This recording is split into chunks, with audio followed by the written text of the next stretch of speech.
Iya, iya. Đánh họ quá trời. Hả bò đi à bò? Lấy ấy. Từ lấy nên thư hay lẹ nhất đua hai tí ngái nuốt. Mà bọc cái bay kia bọc.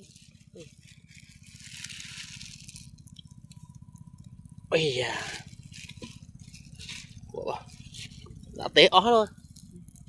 Té thêm té thêm tí đua. Mận hồn, thì hồn. Mà men lươi trộm đó hồi ra hộ mình.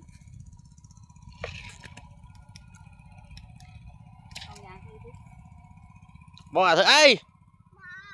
Bò thử ai? Hả? Con cá à?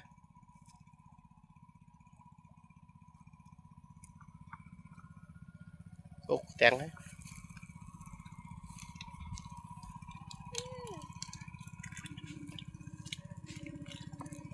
Anh thứ si quá trời.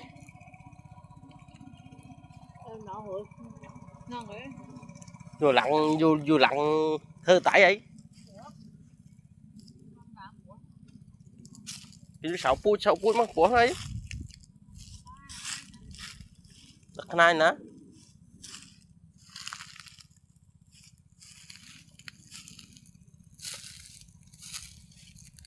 Cục chàng bắt tay mọt bạch tực luôn. Con cá mà. Con cá.